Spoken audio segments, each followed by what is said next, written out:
Hi friends, welcome to crazy family. ఈరోజు మనం చేసే వంటకం ఏంటంటే పాలక్ పులావ్. సరే ఇంకెందుకు ఆలస్యం, చూసేద్దాం పదండి. పాలకూర పులావ్ కోసం మనకు కావాల్సిన పదార్థాలు పాలకూర, పచ్చిమిర్చి, పోపు దినుసులు, అలాగే బిర్యానీ మసాలా అండ్ పల్లీలు, శనగపప్పు, నానబెట్టిన బియ్యం కూడా కావాలి ఫ్రెండ్స్. ఇప్పుడైతే మనం వచ్చేసి ఫస్ట్ బాండిని స్టవ్ మీద పెట్టేసి కొంచెం ఆయిల్ అండ్ కొంచెం గీ వేసుకోవాలి. అవి రెండు కాస్త వేడయ్యాక అందులో మనం పోపు దినుసులు, పచ్చిమిర్చి, అలాగే బిర్యానీ మసాలా వేసుకొని బాగా వేయించుకోవాలి ఫ్రెండ్స్. పచ్చిమిర్చి బాగా వేగాక ఇప్పుడు బిర్యానీ మసాలా వేయాలి.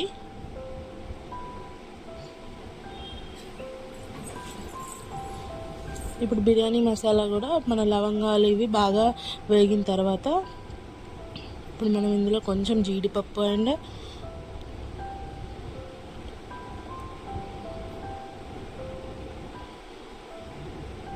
ఇందులో జీడిపప్పు అండ్ పల్లీలు వేసుకోవాలి ఫ్రెండ్స్. జీడిపప్పు, పల్లీలు, శనగపప్పు తీసుకున్నాం కదా, ఇవి కూడా కొంచెం బాగా రోస్ట్ చేసేసుకోవాలి.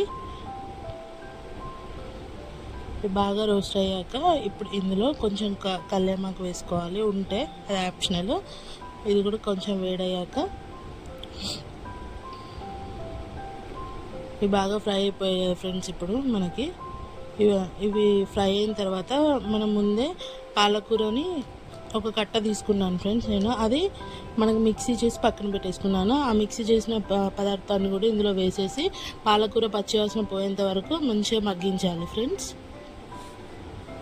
ఒక 5 minutes వెయిట్ చేసి మంచిగా కుక్ చేసుకుంటే పచ్చివాసన పోతుంది. ఇప్పుడు ఇందులో మనం కొంచెం సాల్ట్ వేసేసుకోవాలి. సాల్ట్ వేసుకొని ఒకసారి కలిపేసుకొని పక్కన పెట్టేసుకోవాలి.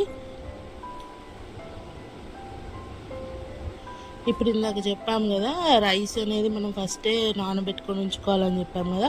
ఒక గ్లాస్ రైస్కి 2 గ్లాసుల వాటర్ వేసేసి ఆ రైస్ని మన పాలకూర మిశ్రమంలో వేసేసి మంచిగా ఒకసారి కలిపేసేసుకొని ఇందులో విజిల్ పెట్టాలి ఫ్రెండ్స్. విజిల్ అనేది మనకు 3 విజిల్స్ వస్తే సరిపోతుంది.